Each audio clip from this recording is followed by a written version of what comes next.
Humans are motivated primarily by fear, and one of our tricks is to use denial and avoidance to counter any sort of change that might threaten our well being or our way of doing things. Now, when you add new technologies and techniques to the mix, now you have a catalyst for procrastination. You have a catalyst for avoidance, for pushback, even sabotage. Let's have ourselves a pocket-sized pep talk because we have a guest who's going to help us view change through a better lens, a human lens.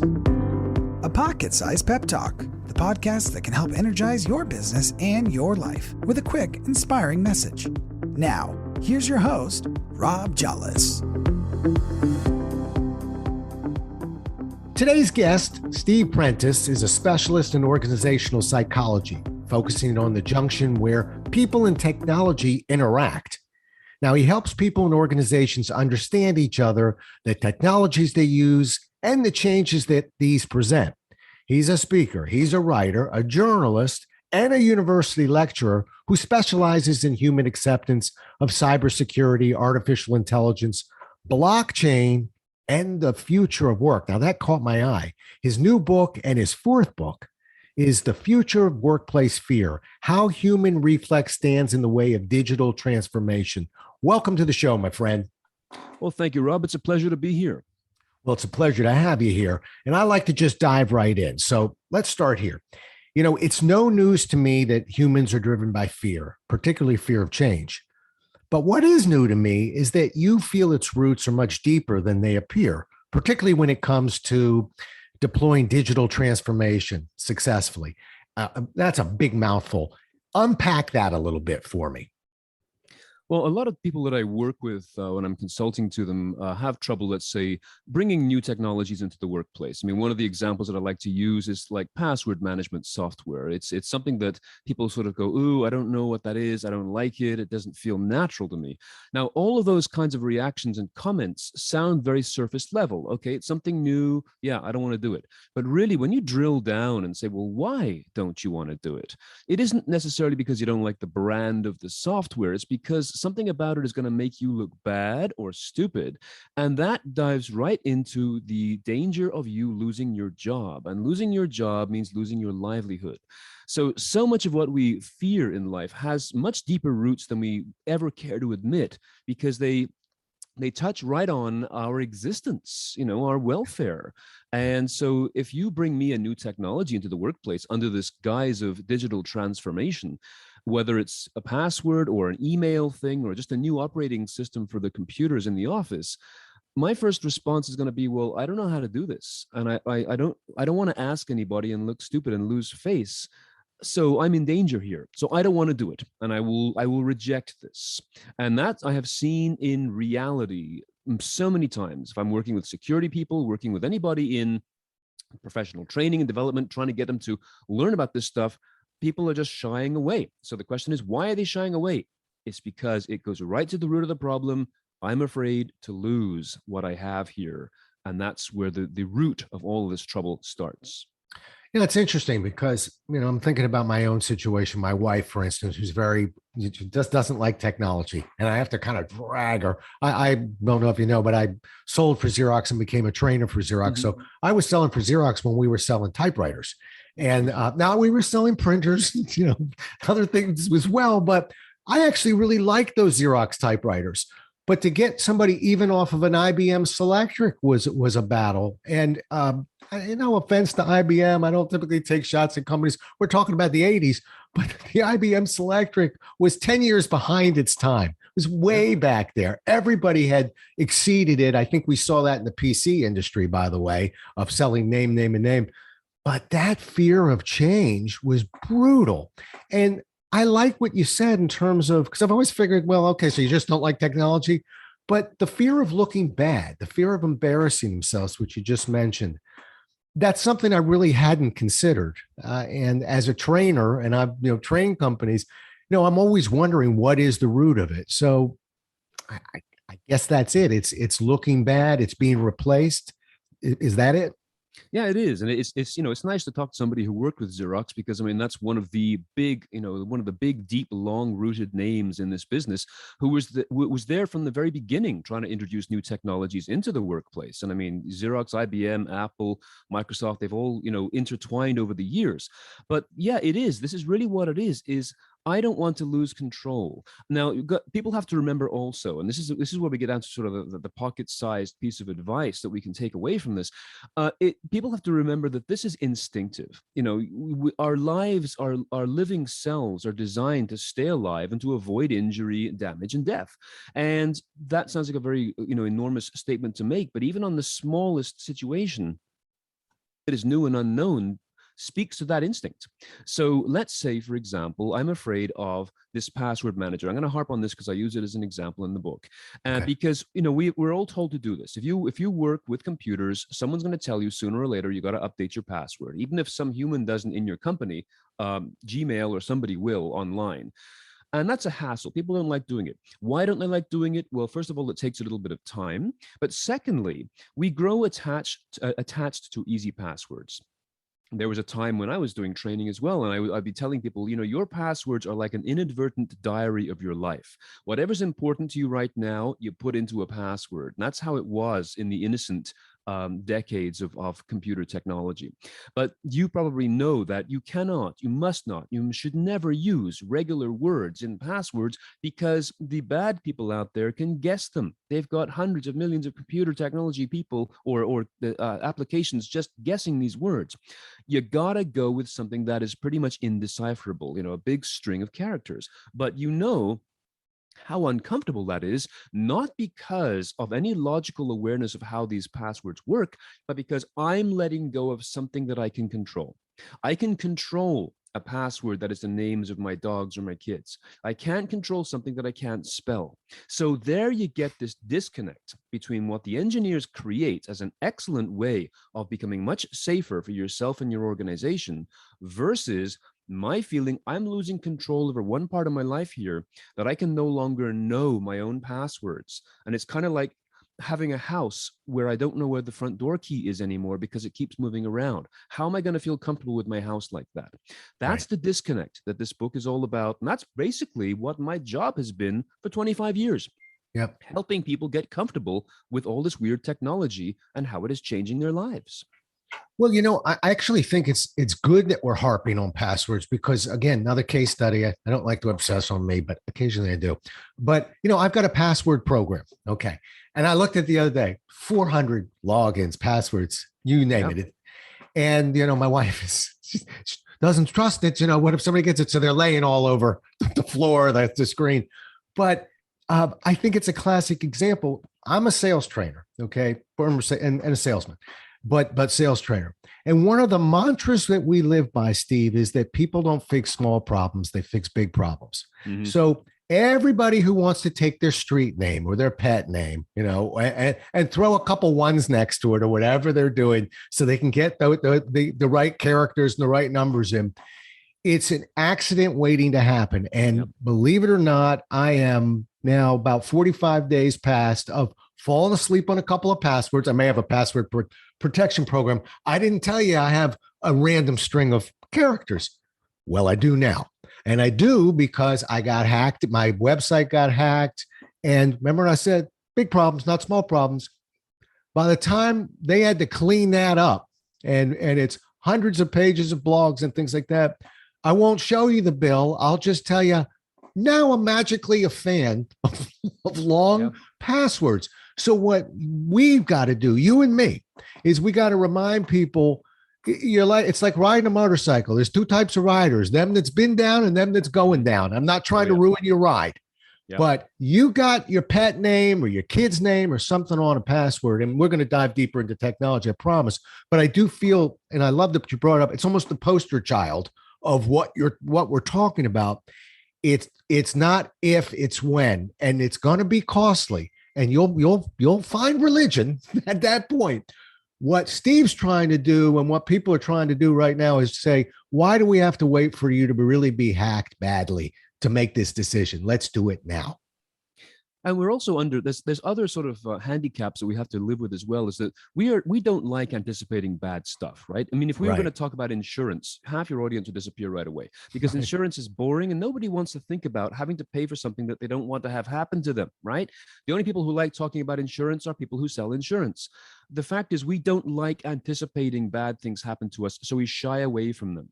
Now, in this case, and in so many cases that I teach about and what the book's about, we're talking about people who don't want, you and me, everybody, just people don't want to anticipate bad stuff happening. So to talk about the password thing again, people might say, well, I'm too small. My company's too small. No one's going to hack us. We're just a small little company. But what everyone forgets is, just like we're all on planet Earth and we all breathe the same air, as we have so painfully discovered over the last 2 years, we all share the same internet.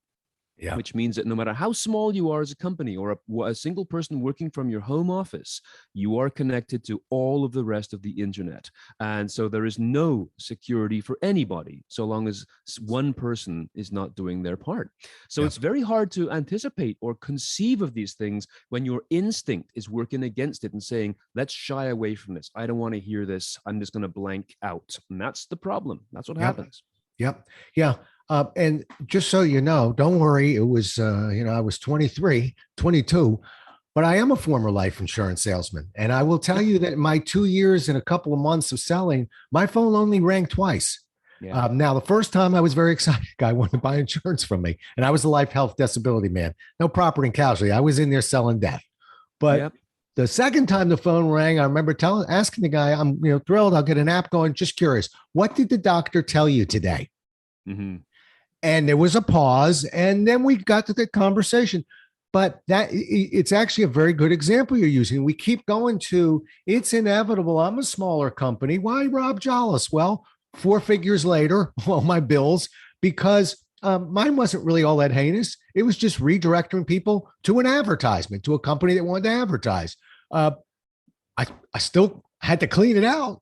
So in any case, let's not wait for all that nonsense to occur. Let's push forward. I was reading about some of your stuff, and it made me smile because you were talking about, focusing on small moves, small wins. And again, I was smiling, thinking, I'm a guy who likes to bring home flowers now and then and go, see, I do care, and I get lectured of, I don't need I'm not really looking for the big ones. A hug, a touch, a kind comment, those small wins. We do it in relationships. Now you're moving it towards kind of trying to ease people into that shift to technology. Walk me through that part of it a little bit. Well, basically, humans need reinforcement and they need pleasure the same way that they need food.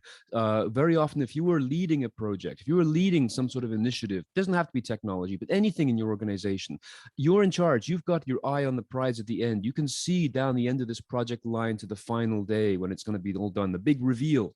But the problem is, those of us who are working for you on this project, we can't see that thing at the end. We can't see that light at the end of the tunnel.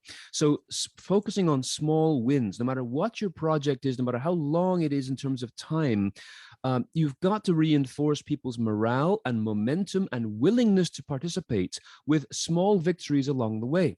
They don't have to be anything huge at all, but just simply recognizing that, hey, guys, hey, everybody, we're doing well together. Here's what we achieved this week.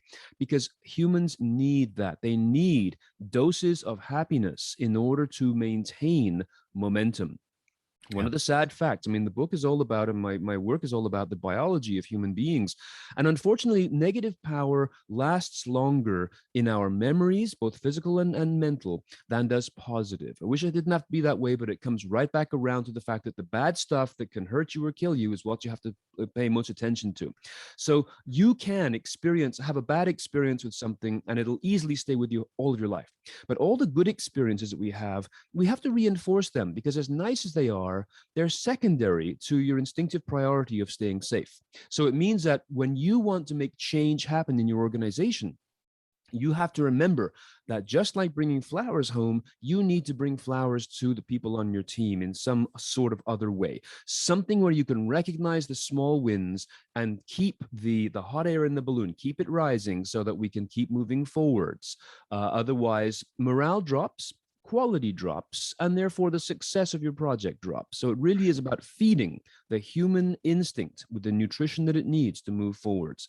But most people aren't aware of this. They don't even think about this. And that's why I'm trying to tell these stories, because we forget the fact that human beings are so dependent on constant reinforcement of positive in order to outweigh the negative, that if you don't even give that any thought because you just didn't know, then your project is doomed to, if not fail, then decline substantially, just purely out of emotional starvation. That's what it is. Yeah. There's some numbers out there. A technical assistance research program is a company that kind of monitors customer satisfaction. They've always thrown that number out. It changes a little bit of a customer will react to a negative experience and tell anywhere between 11 and 20 people. Yeah. And when they have a positive experience, they'll tell a whopping 3 to 5.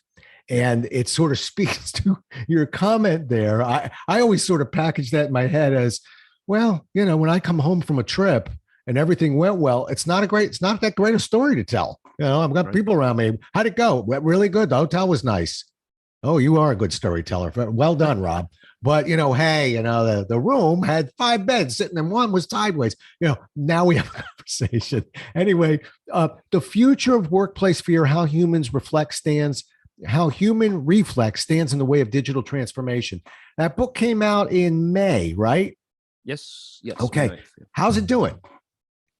It seems to be doing well. I mean, I checked the Amazon thing, and it, the initial first couple of days went, sliding down as it does. But as soon as the word of mouth got out, it was starting to climb up. So right. I'm not one of these people who's going to claim to be a New York Times bestseller until it happens. But people are responding to the book. And I always rely a lot more, again, on social media feedback. People I see on LinkedIn and Twitter who are responding to the book and are quoting it. And I'm very, very happy with what I'm seeing so far. Because I think people are just recognizing, this is not some sort of pie in the sky magic unreachable concepts. These are very easy things to change. And we are in a period of enormous change right now. That people are looking at different ways of working in terms of the location, working from home or working hybrid or going back to the office, but also the notion of the dynamic nature of career management. People are much more willing now to change their jobs than ever before. So there's fear with managers too, in terms of what do I do? I don't want to lose my team. I don't want to lose control over my team, and I don't want to admit that I don't trust my team. And these are big, fearful elements for managers as well. So it's a big time of change. And yes, humans don't like change. So that's why I think people are responding very well to the book right now. Excellent. Well, we got you hear that, Jollis Nation? We're going to go check that book out. But one thing that I really encourage my listeners to do is, getting the book is wonderful. And believe me, we authors, we are so grateful. But when you sit down and write that review, and you don't, we're not looking for paragraphs and paragraphs. I got Steve. You rest for a second. Let me handle this one. We're just looking for a couple of sentences, but a review means a great deal to an author, and it means a lot to that Amazon program as well. So when you go check that book out. That's the ice cream sundae. Now put the cherry on the top and write a review on that book. You don't need to get wordy. Just give it a nice quick review, and you've done something nice for another person that day. All right, back to our show. You're talking about people changing. And I was listening to you just now, and I thought it seems like every generation is saying, "Oh, you thought that generation changed. Wait, this generation's really changing." But this one, to me, and I don't know if it's a case that maybe I'm getting older, but it does seem to be changing very rapidly. The pandemic has accelerated things. Technology is accelerating things. Is it fair to say that in the past number of years, that things are legitimately changing quicker than previously? Yes, I would say it is fair to say that, because, we can look back on past decades and talk about the 70s and the 80s. But as you get closer to now, it becomes sort of the 2020, 2021, 2022. Things are changing at an exponential rate. And an example I'll give to you, I think my last public stand-up speech before everything shut down in January 2020, I still use one of my best jokes, which was talking about TikTok. And I would say, as a whisper, what's TikTok? Because most people had never heard about it. And within a year, of course, it just skyrocketed to become the powerful force in social media video, and still is to this day right now. So, but there are other ones coming along. So the TikTok generation is very different from the Instagram generation, which is different from the YouTube generation. So change is happening much more quickly. I am so thrilled to see the resilience and the creativity of young professionals who are grabbing this and doing amazing things with technology. And I, again, not to be ageist to those who are over the age of, let's say, 30, but I will say to them, you were taught that school is something you go to as school, as college, as university. That's how you get your education. But remember that a lot of the people that you're competing with, who are maybe half your age right now, are learning micro learning by jumping onto YouTube or to an explainer video somewhere and finding something out on the moment, at the moment that they need it. Right? Rather than waiting and taking a course next semester, you want to find out something, it's out there, and they know that. And that's a kind of awareness that people who are not brought up in that age of instant knowledge need to be aware of, that micro learning is a great career move. You want to know about any particular topic, your default assumption should be, it's out there.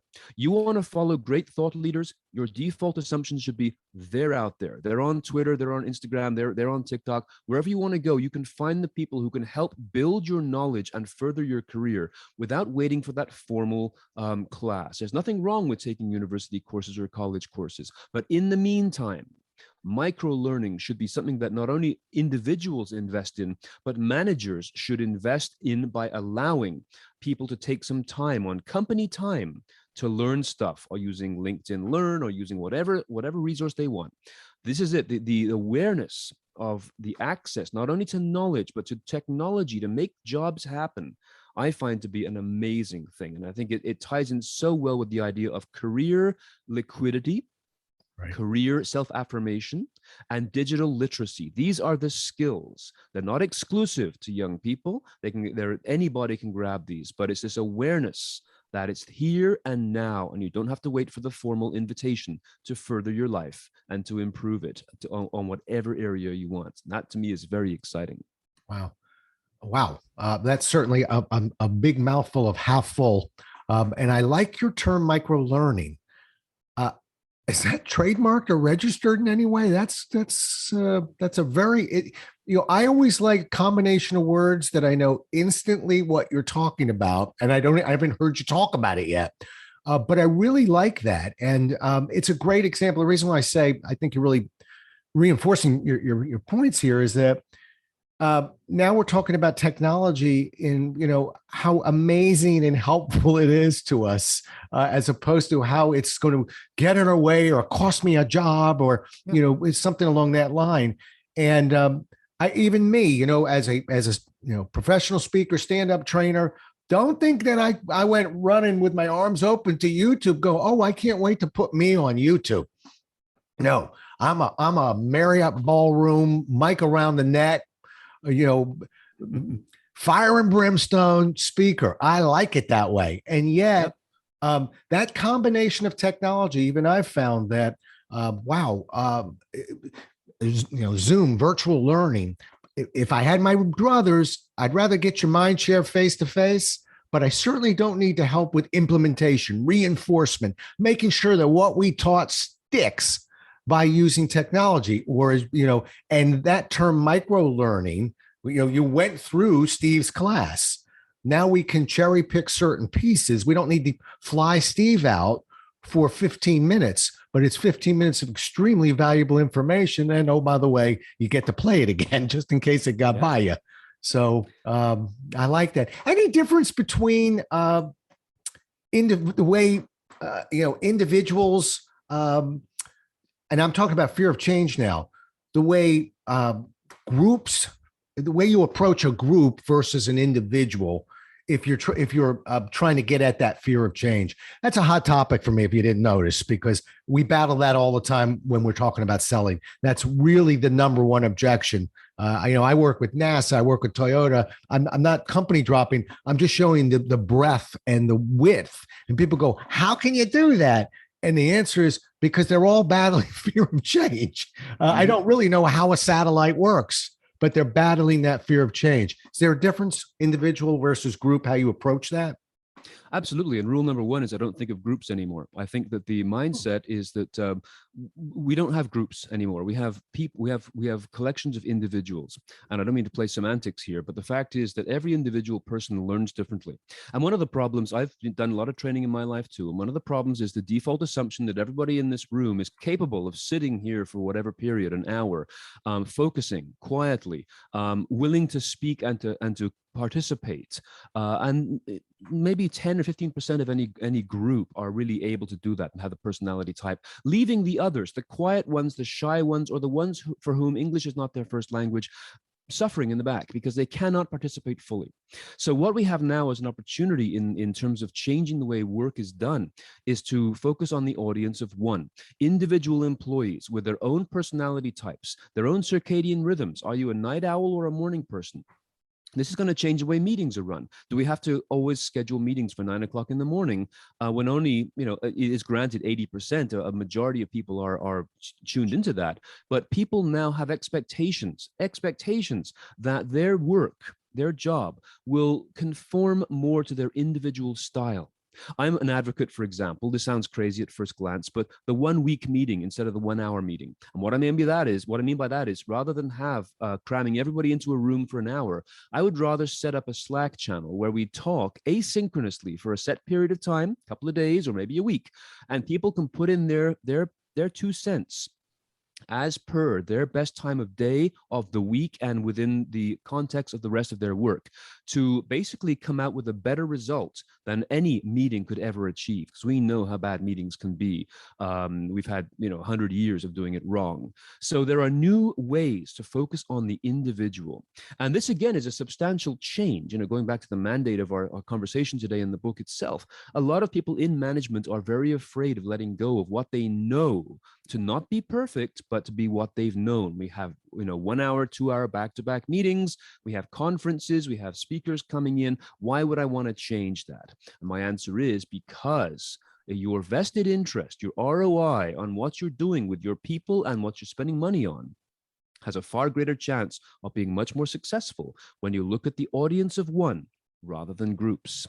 So that's what I enjoy doing, is to get people to become themselves. The technology is now available that if English is not your first language, there are simultaneous translation apps that will allow you to come to the level of everyone else in the room and not have your linguistic abilities to be any more a barrier. And the same thing with physical mobility difficulties or simply travel difficulties. These are no longer the barriers they were. And that, to me, is a remarkable, wonderful new change for the workforce. Yeah. But it's still a change, and people need to deal with that. Yeah. I will tell you, I'm going to go, I miss the days when, but we were talking, we did a quick blow by of Xerox, but Xerox really was so ahead of its time. They weren't the greatest at marketing. I mean, they invented the mouse, couldn't market it.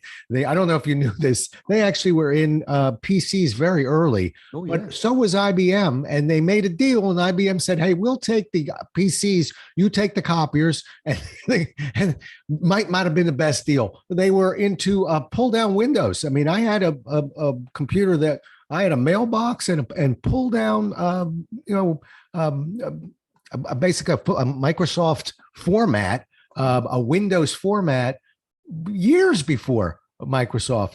But one other thing, Steve, that Xerox did was, and I taught this one of the classes I taught, we were teaching in the 80s, not only how to run a meeting, okay, but where you speak and where technology can help us, finding those little pockets of people we're missing. We actually studied that and created roles. We always had a leader in a meeting, but we had somebody called a process guide too. And their sole function was not only to watch maybe who's talking a little too much, who we're not hearing from, but just making sure, processes weren't getting trampled. And what was cool about that was it actually let the leaders lead. In other words, let's say you're my leader, I'm going to be the process guide. I really don't want to slow you down. Go for it, Steve.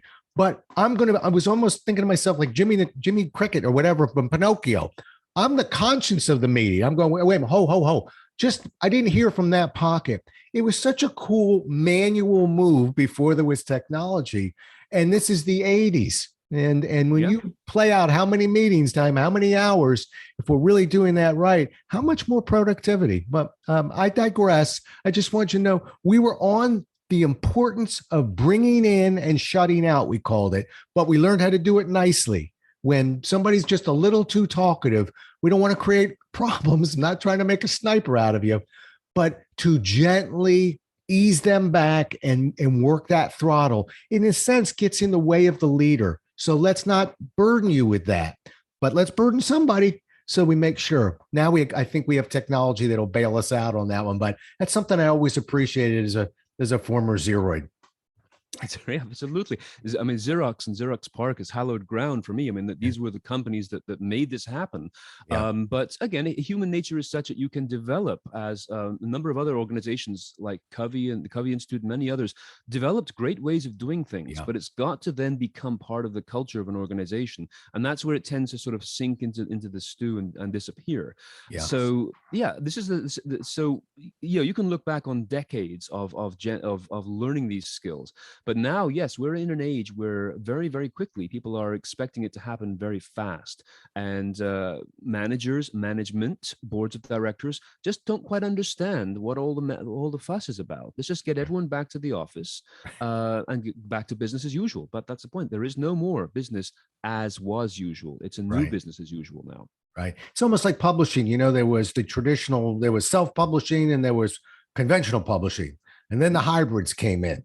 And I think we're sort of heading for a hybrid situation. I think people will go into the office. I don't think they're going in 5 days a week, but I think there will be some physical presence. I think it's really just figuring out that hybrid. I'm interested to watch how the commercial real estate reacts to all this, but that's for another podcast. I don't know. I live in right outside of Bethesda, Maryland, and there is an enormous amount of commercial real estate being put up. And I'm thinking maybe they know something I don't know, but I don't know if we're all going in 5 days a week anymore. Well, we'll see. That is a very interesting conundrum. There's a lot of people who've got long leases with existing real estate as well that are trying to wonder what to do, for sure. Right. I think the new deals will be some very good deals on the table right now. All right. Yes. I've taken up a lot of your time. Let me ask you one last question. I'll let you roll. Mentors. I'm always curious about that. You're clearly a very creative thinker. Were there a couple mentors along the way that you can remember, and maybe that they provided you with a piece or two of really great advice? Yeah, when I look back, it's people who usually have, they're aware of the human value of connection. I'll give you one specific example. There was a woman who that I knew, and she was an accountant. Okay, and again, this is another industry that is not terribly glamorous for a lot of people. And we used to get together at networking events. So I'm a very big proponent on networking. Everyone should learn to meet somebody new every day to grow their network. And she used to introduce herself by telling her that, yes, I'm an accountant. This is what I do. But on the weekends, I have a couple of ponies, a couple of small horses, and I bring kids up who've got mobility issues, handicapped kids, to come and ride them or just to meet them. And this was when we had a group of people introducing themselves in a networking event. She was the one who was always remembered the most. And I would say this to people. Now, whether she was mentoring me or I was mentoring them, I was saying, who do you remember from all the people you just met this evening? It wasn't the accountant or the designer or the lawyer. It was the one who gave these little kids something fun to look forward to on the weekends, because that touched people's hearts. No matter who they were, it touched them. And so that kind of lesson, she was a passive mentor. She didn't intend to do this. She just explained it the way she did, but taught me about how important it is to connect with the human heart, the human emotion side, in everything that you do. So as a manager, as an entrepreneur, as an employee, humans, and this is a key issue to remember, humans always go with emotion first and logic second. Again, fear is an emotion, but so is happiness and so is love. People will always be guided by emotion. So, if you take one thing away from what we're talking about, again, another pocket piece of information and advice would be that when you are establishing a relationship with somebody, make sure your self-description has an emotional connection, something that they're going to love and remember, because you're more interesting to be a person who gives joy to handicapped kids than your skill as an accountant, but I might hire you as an accountant anyway. So connect on an emotional level and you will make friends for life. That's a great, easy thing to remember. And I'm not touching that. That's beautiful. Thank you. I really appreciate that. So just a great story and a great piece of advice. The future of workplace fear, how human reflex stands in the way of digital transformation. I don't know if you know this, but the publicist always offers me copies of books. I never take them. If I like what I'm hearing, I go buy it, because then when I put on my review, it's verified. So I'm going to get your book. I'm going to read that book, and I'm going to give you a nice review. Well, wait a minute, I haven't read the book yet, but I am assuming, like most authors, I'm going to hear you in that book. And if I hear you and these ideas in that book, it'd be my pleasure to provide a nice review. And I hope we've got some other people listening in who will do the same. I can't thank you enough. I'm very grateful you spent some time with us today, and just a wonderful job. Really enjoyed talking to you, Steve. Thank you. Oh, thank you, Rob. This has been great fun and a privilege for me. Fantastic. Well, we'll do it again as well as we can next time. Until then, everybody, stay safe. Thanks so much for listening. If you enjoyed today's show, please rate and recommend it on iTunes, Outcast, or wherever you get your podcasts. You can also get more information on this show and Rob at jollis.com.